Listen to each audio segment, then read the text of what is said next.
नमस्कार। तो आज हम बात करने वाले हैं एक बहुत ही प्यारी और इंस्पायरिंग कविता के बारे में जिसका नाम है बेटी। और यकीन मानिए, ये सिर्फ एक कविता नहीं है।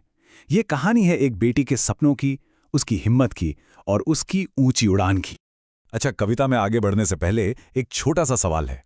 क्या है वो सबसे बड़ा सपना जो हम सब देखते हैं? जरा सोचिए इसके बारे में, क्योंकि आज जिस कविता को हम महसूस करने वाले हैं ना, वो एक लड़की के ऐसे ही बड़े, बहुत ऊंचे सपनों की कहानी है। तो फिर देर किस बात की, चलिए इस कविता के सफर पर निकलते हैं। हम एक एक छंद को साथ में पढ़ेंगे और साथ में जो खूबसूरत तस्वीरें हैं ना, उनके जरिए इसके मतलब को, इसके भाव को और भी गहराई से समझने की कोशिश करेंगे। वाह, कविता की शुरुआत ही देखिए कितनी जबरदस्त है। यहाँ बेटी सिर्फ अपनी पहचान नहीं बता रही, बल्कि एक वादा कर रही है। वो कहती है, मैं तारा बनूंगी, मतलब आसमान की बुलंदियों को छूना है।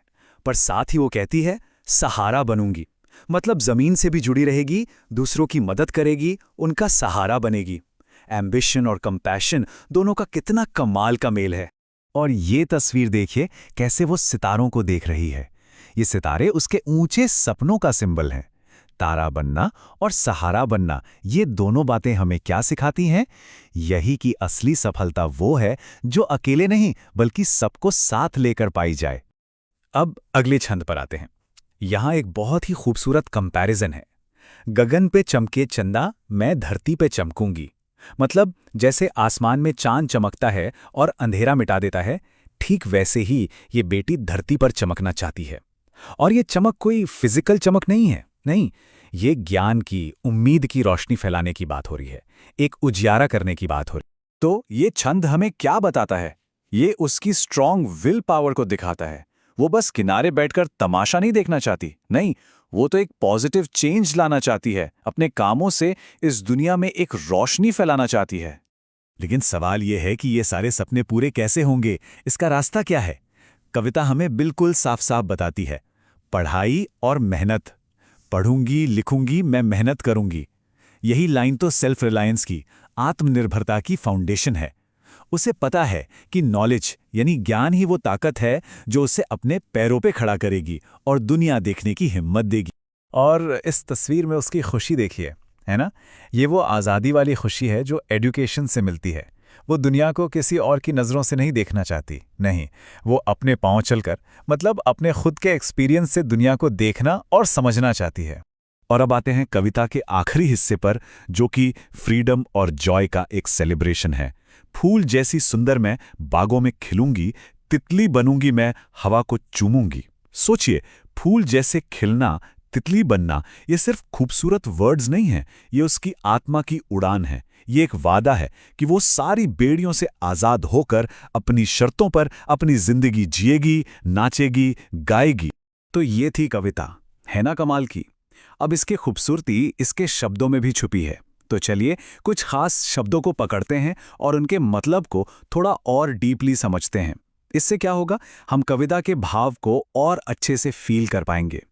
तो पहला शब्द है सहारा। जब बेटी कहती है कि वो सहारा बनूंगी, तो इसका मतलब सिर्फ हेल्प करना नहीं है।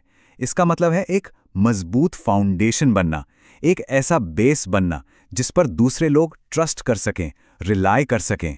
गगन, इसका मतलब तो हम सब जानते हैं, आसमान, स्काई।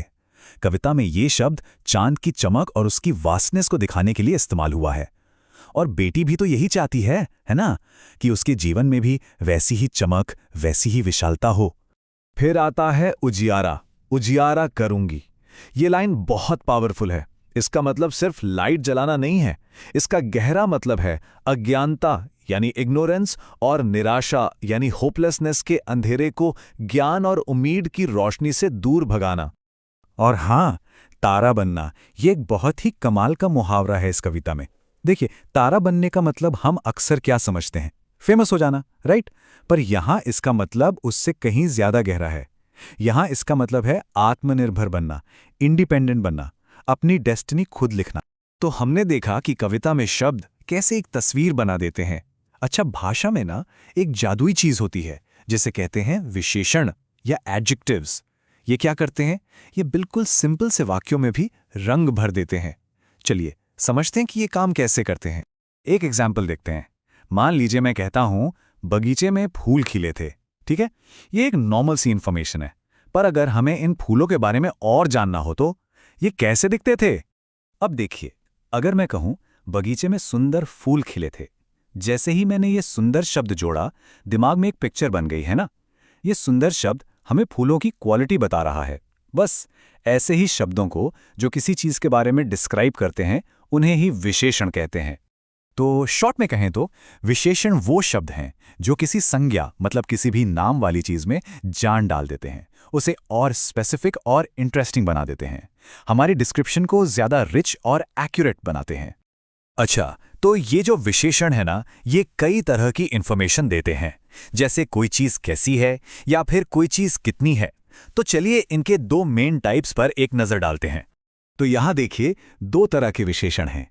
पहला है गुणवाचक विशेषण, ये क्वालिटी बताता है, मतलब कैसा, जैसे सुंदर फूल या ईमानदार लोग। और दूसरा है संख्यावाचक विशेषण, ये क्वांटिटी या नंबर बताता है, मतलब कितना, जैसे 3 चिड़ियां या थोड़ा सा पानी। सिंपल है ना, एक बताता है कैसा और दूसरा बताता है कितना। तो हमने इस कविता को पढ़ा, समझा, इसके शब्दों के मतलब जाने और इसकी भाषा की खूबसूरती को भी देखा। लेकिन ये कविता सिर्फ पढ़ने या सुनने के लिए नहीं है। असल में तो ये हमें इंस्पायर करती है अपने सपनों के बारे में सोचने के लिए और उन्हें पूरा करने के लिए। तो चलिए वहीं वापस चलते हैं जहां से हमने शुरू किया था, हमारे सपने। जैसे इस कविता में बेटी अपने सपने बुन रही है, हम सबके दिल में भी कोई ना कोई सपना होता है। तो सोचने वाली बात बस इतनी सी है कि वो कौन सा उजियारा है, वो कौन सी रोशनी है जिसे हम सब इस दुनिया में फैलाना चाहते हैं।